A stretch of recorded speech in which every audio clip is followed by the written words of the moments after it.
কলিকাতা বিশ্ববিদ্যালয় BA 5th সেমিস্টারে সকল শিক্ষাবিজ্ঞানের জেনারেল পরীক্ষার্থী বন্ধুদের জন্য আজকে আমি তোমাদের শিক্ষাবিজ্ঞান সাবজেক্টটি তোমরা যারা জেনারেল পেপার হিসেবে নিয়েছো, তো তোমাদের ডিএসসি A2 এই পেপারের উপর থেকে সিলেবাসটা তুলে হচ্ছে। যারা তোমার শিক্ষাবিজ্ঞান সাবজেক্টটি ডিএসসি A2 এই পেপারটি নেবে, দেখো এখানে একটা জিনিস বলে দিই, তোমরা যেমন আগে শিক্ষাবিজ্ঞান 4th সেমিস্টারে GECC4 লেখা থাকতো, এখন আর GECC4 লেখা থাকবে না, এখন থেকে ডিএসসি বলে লেখা থাকবে।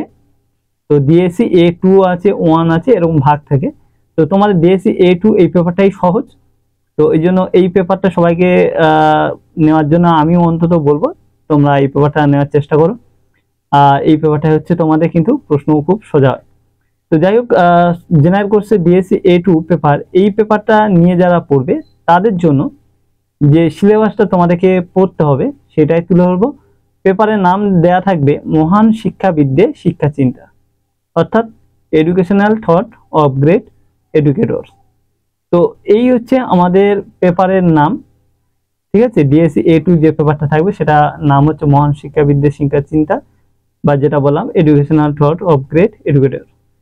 তো এখানে আমাদের যে সিলেবাসটা নির্ধারণ করা আছে, তো সেইগুলো আমরা পরপর দেখব কি কি পড়তে হবে, সেগুলো একটু খেয়াল করো। আর যারা বাংলা আছে জেনারেল কোর্সে, তাদের কিন্তু দেয়া হয়ে গেছে। এখনো পর্যন্ত যারা সিলেবাসটি বাংলা দেখোনি, দুটো পেপারের মধ্যে কোন কোন পেপার নেওয়াটা ভালো বা মন্দ, তাদের বলবো এই ভিডিও ডেসক্রিপশন বক্সের মধ্যে লিংক দেয়া থাকবে, তোমরা কিন্তু অবশ্যই করে কিন্তু দেখে নেবে। বা অন্যান্য পেপারগুলো এই ভিডিওর মধ্যে আমি লিংক দিয়ে দেবো, রাষ্ট্রবিজ্ঞানেরও, তোমরা একটু খেয়াল করে দেখে নিও। এবার দেখো যেটা আছে, প্রথম তোমাদের যে অধ্যায় পাশ্চাত্য শিক্ষাবিদগণ বলে একটা পার্ট তোমাদের আছে, পার্ট 1 হিসাবে। এখানে 3টে পর্বে ভাগ আছে। প্লেটো মতে শিক্ষা চিন্তা কি, প্লেটো শিক্ষা দর্শন কি, তিনি শিক্ষা সম্পর্কে কি বলেছেন, সব এরকম প্লেটোর উপর থেকে পড়তে হবে। তারপর রুশো আছে, রুশোর ক্ষেত্রেও সেম জিনিস, তিনি ওরকম শিক্ষা চিন্তা কি, ওনার মধ্যে শিক্ষা চিন্তা কি, তিনি শিক্ষা সম্পর্কে কি বলেছেন, দর্শন সম্পর্কে কি ব্যাখ্যা দিয়েছেন, এরকম সব পড়তে হবে।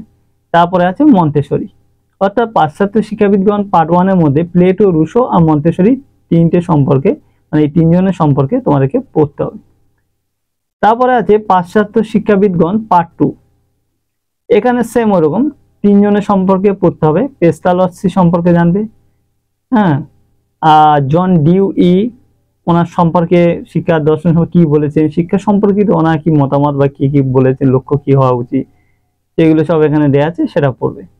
তারপর আছে আইভান ইলিচ, এটা সম্পর্কে তোমরা পড়বে। এবার দেখো তৃতীয় অধ্যায় ভারতীয় শিক্ষাবিদগণ। এতক্ষণ পাশ্চাত্য সম্পর্কে জানলে, এবারে আমাদের দেশীয় অর্থাৎ প্রাচ্য ভারতীয় শিক্ষাবিদগণ পার্ট 1 এখানে।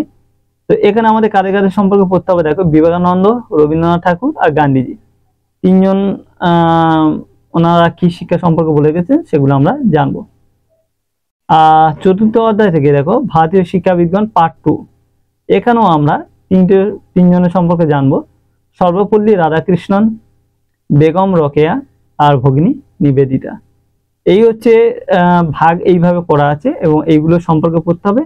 প্রত্যেকটা অধ্যায় থেকে, যে ধরো ভগিনী নিবেদিতা, উনি ওনার শিক্ষা দর্শন কি, শিক্ষার লক্ষ্য কি কি বলেছে, মেয়েদের উন্নতি সম্পর্কে কি বলেছে, সেইগুলোর উপর থেকে প্রশ্ন হয় না রকম ভাবে। এইগুলো আমরা পরপর জানবো, আস্তে আস্তে জেনে যাবো। তো আজকে মোটামুটি সিলেবাসটা জানিয়ে দিলাম, এইগুলো ভালো করে পড়ো, মানে দেখে নাও। এরপর প্রশ্ন উত্তর যখন শুরু হবে তখন তোমাদের বুঝতে সুবিধা হয়ে যাবে। তো আজকে বন্ধুরা ভিডিওটা এখানে শেষ করলাম, পরবর্তী ভিডিওটা আবার দেখা হবে। সবাই ভালো থেকো, সুস্থ থেকো।